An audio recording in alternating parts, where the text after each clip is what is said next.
I'm Lucy from Catching Rainbows Fertility. I'm a fertility nurse therapist, and I want to share with you a whole load of tips that I've accumulated and crafted and figured out and seen work over the 16 odd years that I've done this job, working with people through their IVF and everything else. But specific to IVF, I just want to bring you those things that I've seen make the biggest difference to people. So let's make a start. I am going to caveat this by saying my number one thing is you are going to get a feeling about every single option that is made available to you. Whether it's a treatment, a supplement, a diet, whatever it is, you're going to get a sense of, I'm drawn to this, I like the idea of it, or it's going to make you go, it's just going to make you go, oh, not another thing to do, or oh, I don't really have time to do that. It's going to bring about a feeling of yes or no. Trust that feeling, because that is your inner intelligence, your body's intel saying to you, yes please, or no thank you. It's such an important thing that people overlook, because we are taught very much to action, action, action, and the more things you can put in, the more you increase your chances. And I can honestly tell you, it doesn't work. It's not about the action per se, it's about how the action makes you feel and which actions you've chosen as your things that make sense for you and your cycle. So this brings me on to item number one, which is get to know your cycle. If you can, if you've got time, don't panic if you haven't got this time and you're starting IVF next week. Don't worry, there's still stuff that you can do and still stuff in this video. But if you do have a couple of months or a month, whatever, before your treatment, try to get to know your cycle in terms of which bit do you want to put your energy into, because it might be that everything needs a little bit of something, but it might be that you can easily hone in on one area over another. So you've got your bleeding, your ovulation and egg quality, and then you've got implantation phase. So we're going to go through each part. Now, I could do a video on each of these sections, and maybe one day I will, but just for brevity's sake, I want to make sure that you get the gist of what I'm saying.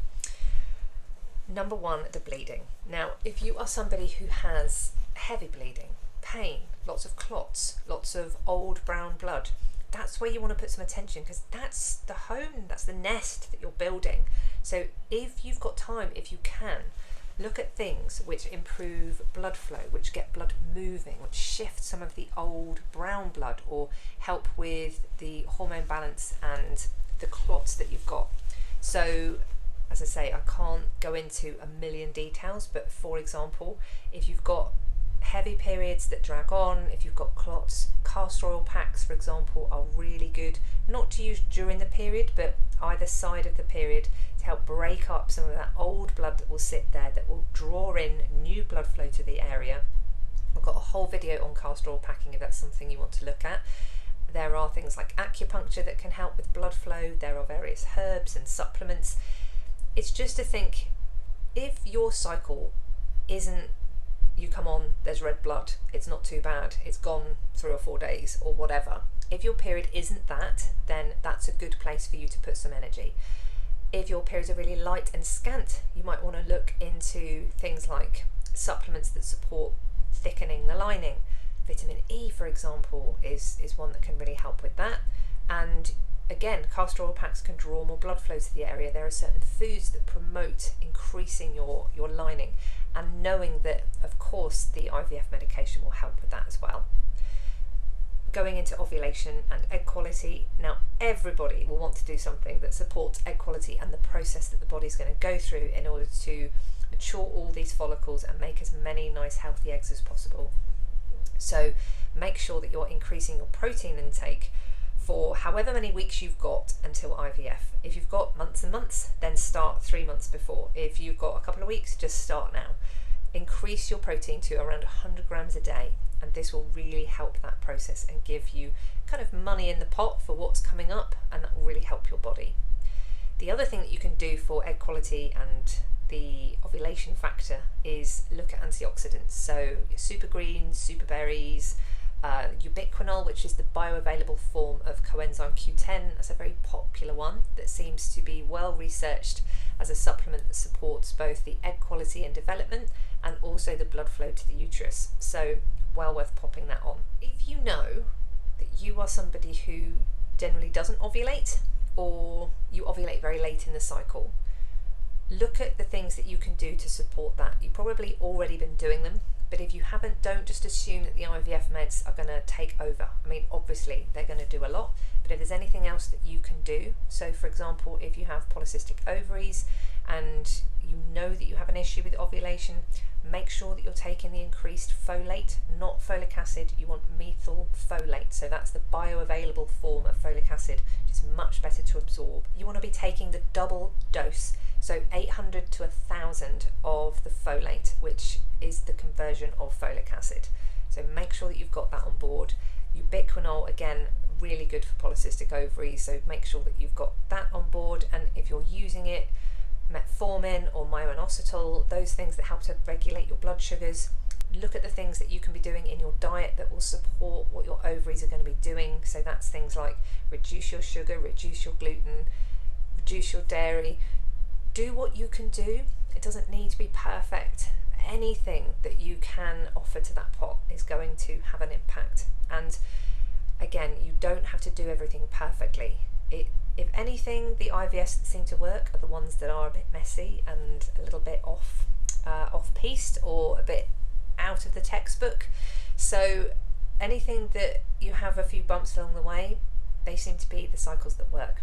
Which brings me onto my other little caveat, which is don't assume it has to look a certain way. It doesn't. You don't need X amount of eggs, X amount of embryos, X amount to freeze.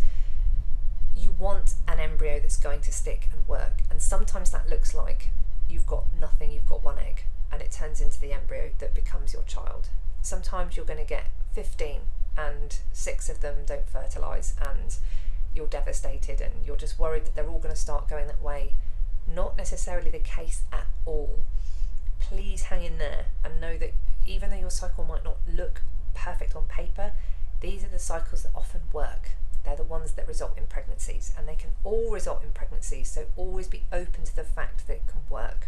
So I'm going to backtrack now, because I'm now going to talk about the implantation phase. So the luteal phase from ovulation to bleed. How many days have you got there? Have you seen it on paper? Have you charted your temperature? Do you know what that part of your cycle looks like on paper? Or can you tell from your app or your ovulation sticks?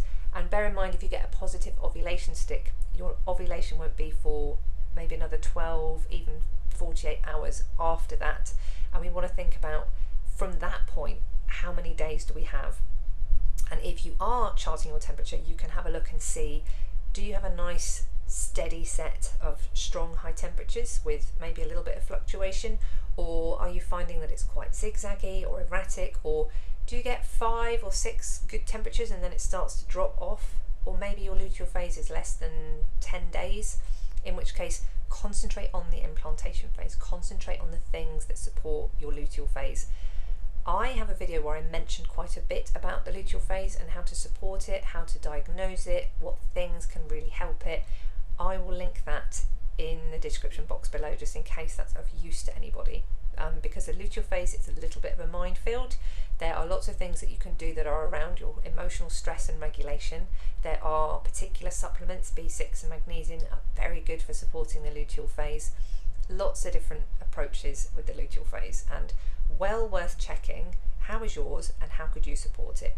There are things that you can do that will make an impact within a week or two. So if you don't have lots of time, don't panic, because some of the things like the mindfulness meditations, the implantation meditations, many of which I am in the process of uploading so that you'll have those, they can make an impact straight away and really reduce the cortisol and really increase the progesterone in your body.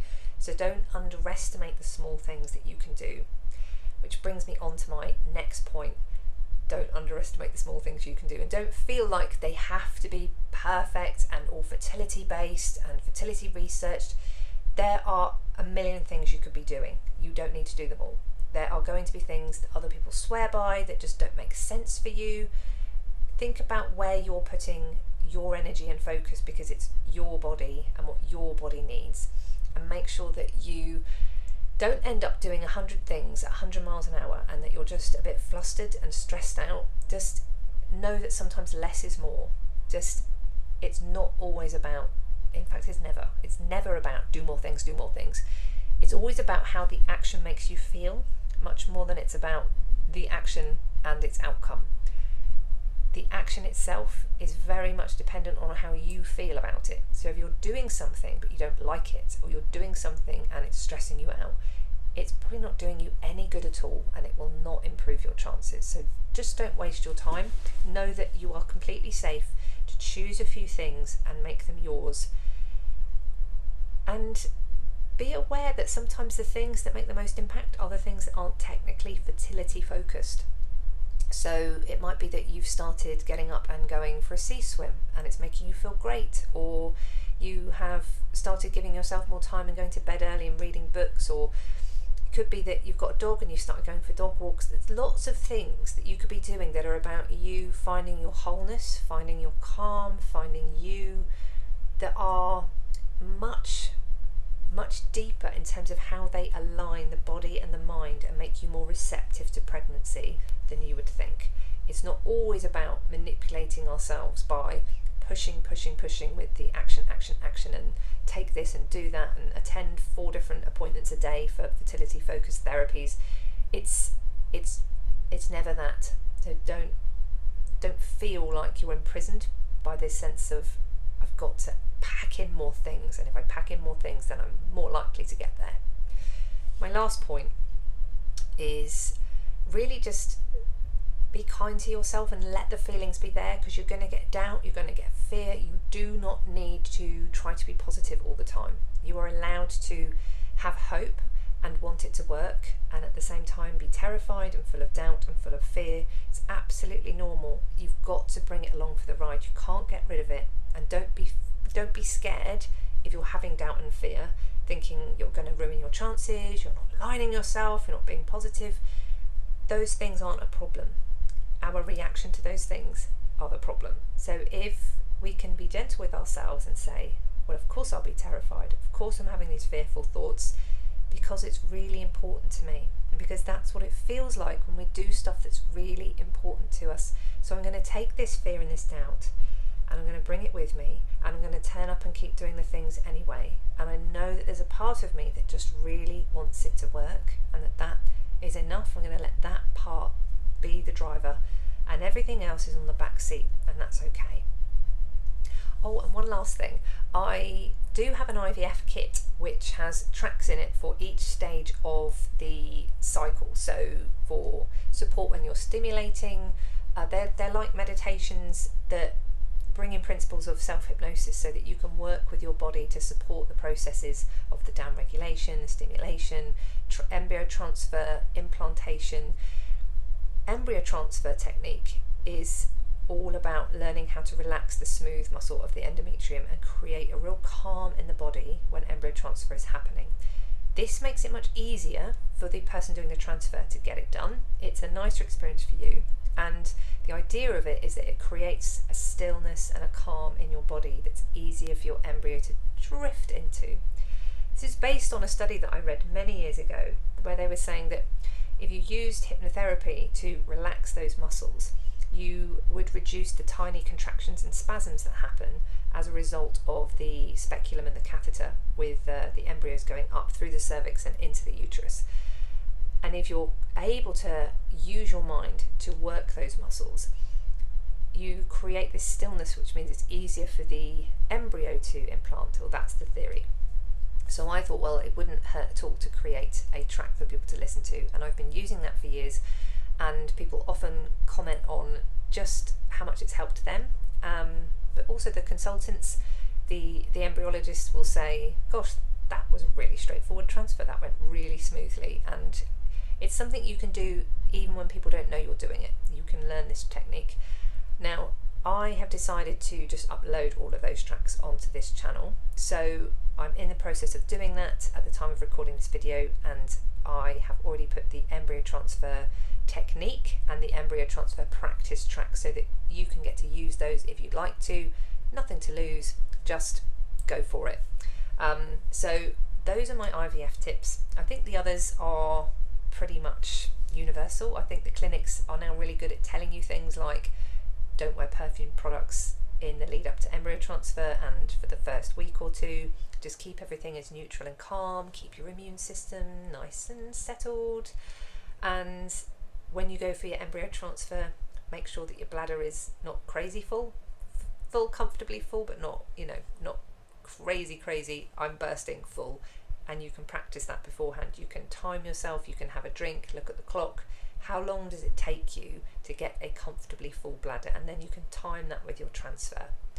So I could apparently talk about this all day. So I'm going to go now, and I wish you every success with your IVF. Absolutely rooting for you, and this is sent lots of love.